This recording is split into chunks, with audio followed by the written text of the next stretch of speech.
One. Hi, everyone. Welcome back to Urban Stages Artist Chat. Today, we're going to be talking with some folks that are part of our brand new series, Heroes and Villains, and they're 10-minute monologues over a series of a couple weeks. And you guys are involved with a monologue called LOIS Returns. Please meet Sasha. Now, is Vanderslik? Is that Vanderslik, yes. good? Because the reason why I couldn't get you is I typed silk because I have this Oh, dyslexic thing going. So it Vanderslik, happens all the time. yeah, I'm sure, I'm sure. And we have the director, Christian Haines. Thank you both for Hi. joining us. I really, really appreciate it. So let's start with you, Sasha. Just give me a little background on what you do. You're also a producer too, right? Actress and producer? Yeah, that's actually how I met Bara. So I'm an actress and producer and voiceover actor as well. Originally from Australia, but I've been in America for 10 years now. I just became a dual citizen, which is very exciting. But I produced a one act play festival at a theater company here in LA in 2020, and Bar was one of the plays that won. Mm-hmm. And then I also was cast in her play. And so Bar and I got a relationship from that. And that festival also just won the Broadway World Award for top streaming production, which is really exciting. Congratulations. Thank That's you. fantastic.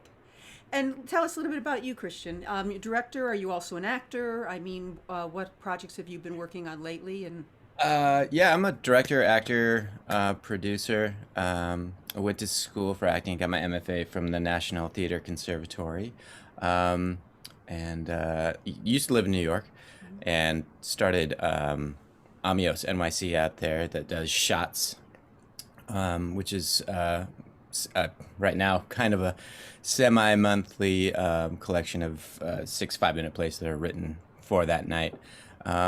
Moved out here to the Bay Area about 8 years ago and started it here, Mhm. and I've been directing and acting around here in the Bay Area for a while. Now, I understand when we mentioned Bara Swan is the lady that put this whole series together, and she's quite frankly a real gem for us here at Urban Stages because she collects all these people that otherwise don't know each other. And I understand that that's what this project was, taking someone from here and someone from there and someone from there, and you didn't know each other. So talk to me first about, Sasha, about what it was like to come to a project not knowing the director or the playwright. And then from the director's point of view, what's it like to instill that initial trust that you would normally have with a project that you would go into knowing who your people are or having some say in who's going to be. So, Sasha, let me start with you on what it was like to collaborate this way. I mean, as an actor, that's pretty normal. It's you get cast in things all the time where you don't know any of the people involved. I've been very lucky in my career to work with the same people on multiple occasions and to build relationships that way. But most of the time, you are coming into things completely blind and not knowing people. Uh, but the good thing with this is because it was so small, at the beginning, it was just John and I, John, who is the playwright. Mm-hmm. So it was just the two of us. And then Christian came in. So it's just the three of us. And because I think it was such a small team, Mm-hmm. um, we actually all became quite close and we were able to come up with this really creative piece together. But yeah, for me, I don't know, it's always exciting. It's exciting to meet new people and meet new artists and form those new connections. So just with every project, I always go into it completely open and very excited Cool. for the relationships that will come out of it. And what about from a directorial point of view?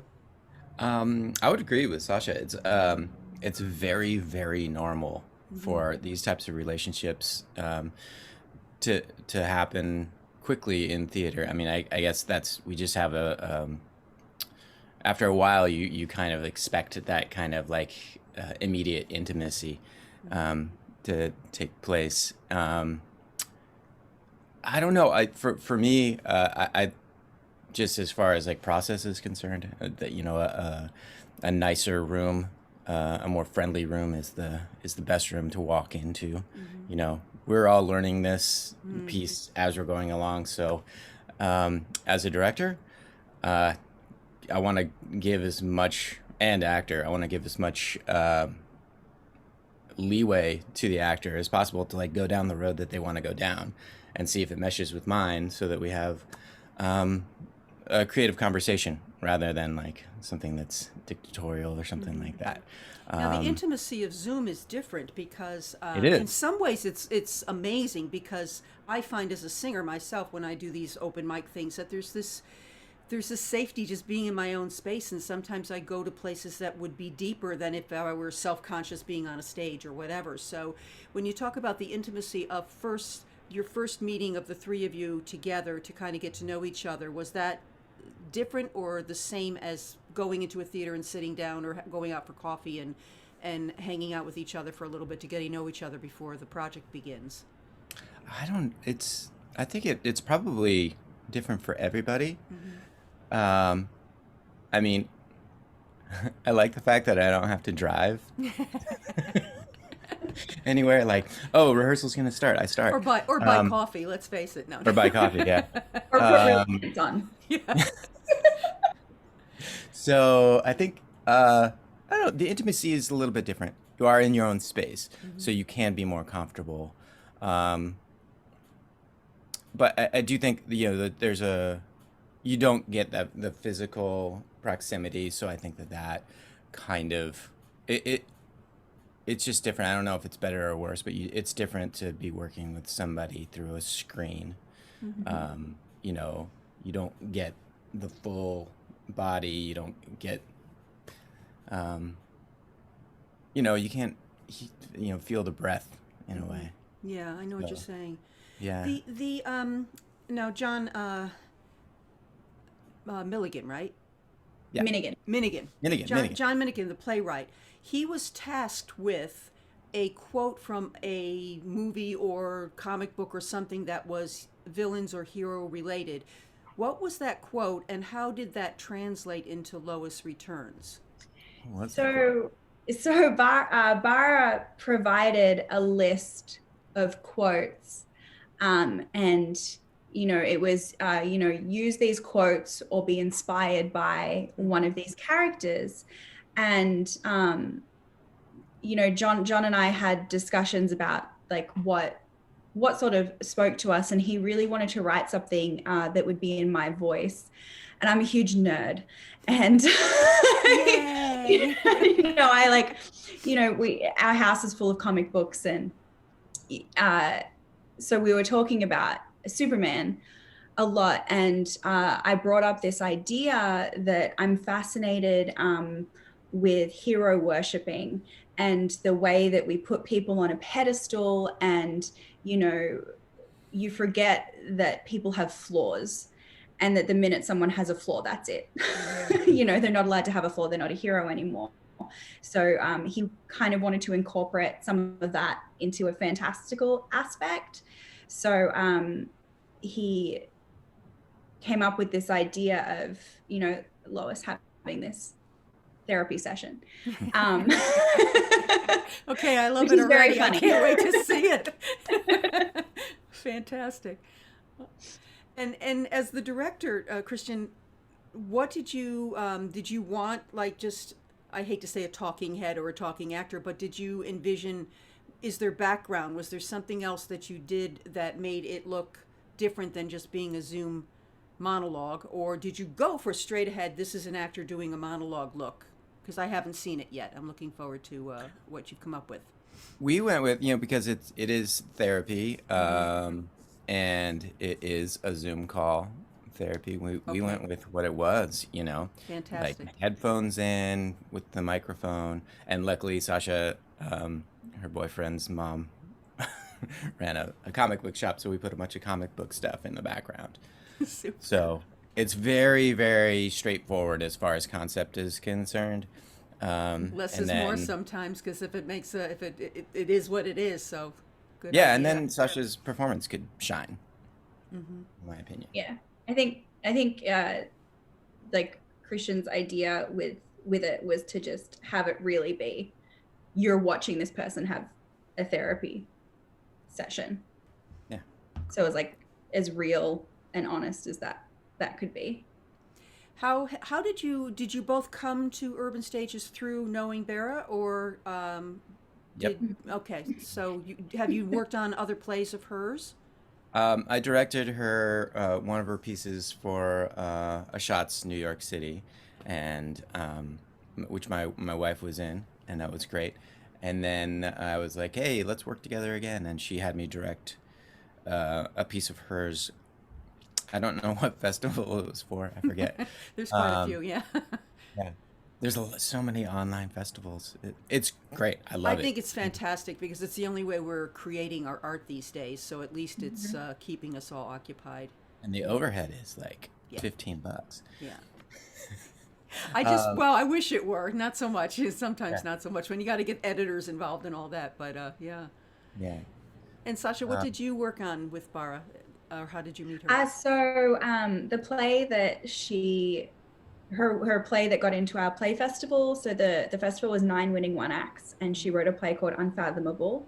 And so I was one of the characters in that. And then from that, she brought me in on another project that she was working on uh, in Australia with Lynn Stevenson, who's actually directing a piece, I believe, in this festival as well. So she was running this virtual festival in Australia. And so Barra wrote a monologue for that I performed as well. And then now this. What are each of you working on, and how are you keeping your art alive in this new paradigm of performing? I mean, are you working on other projects? Are you continuing to direct? Are you doing acting projects? You had mentioned voiceover work. What's keeping you busy during these times? well, my entire apartment right now is a green screen, so let's see. Let me put on a virtual background for you. There you go. This is Yeah. my cabaret singing space. There we Oh, go. look at you! I know. My wife is, I'm directing my wife in a one-woman show for SF Playground. And so that's taking up a lot of my time right now. Doing a lot of editing work as well for different plays and stuff. And I think we're going to start a shots soon too. I'm not sure. You can start them whenever you want now. Um, but yeah, just like tons and tons of readings and self tapes and stuff like that. I haven't booked anything with a self tape so far, so I'm not really sure how a commercial would happen. Well, how could our people reach you if someone's looking for a director or to collaborate on a project? How can you be reached through social media, or what's the best way to reach Social you? media, you can find me there, Christian Haynes, and or just email me, Okay. amios.co, amios.co at gmail. Okay.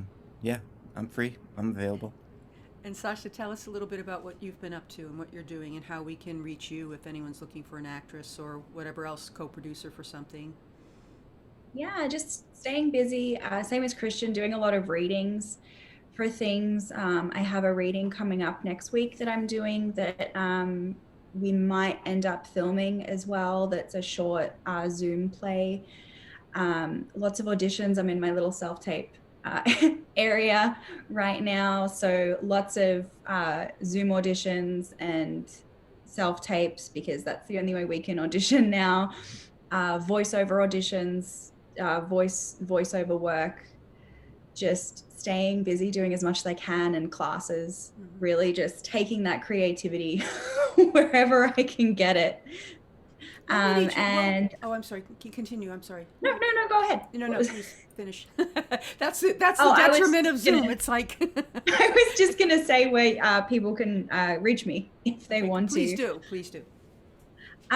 So you can reach me through my website, which is sasha-vanderslik.com, on Instagram at Sasha Vanderslik, or email, which is smvanderslik@gmail.com. Are probably the easiest ways to get in contact with me. Super. I'm pretty out there online, so pretty easy to find. I'm the only person in the world with my name, so I'm Yeah. very easy to track down. How do you know that? That's fantastic. Have you Googled I've yourself? Googled myself. I've Yeah. put my name into Facebook and stuff, and I'm always the only As a the only person Sumatsuki, that as an comes up. American girl with a Japanese name, I'm pretty much the only Sumatsuki out there too. There's other variations of my name, but not Sumatsuki, so that's a good thing for me. Um, what for each of you, what is maybe the best positive that you can think of that came out of COVID and creativity for you? Was there a positive that came from this? Temporarily, hopefully until things go back to whatever new normal is. But for now, what's been the best part of this time that you've had? I mean, things like this, being able to work with a theater on the other side of the country that, I normally probably wouldn't have that opportunity unless I was in New York. The projects that I've done in Australia, there's a lot of people are connecting in ways that we weren't able to before because we only have the virtual world now.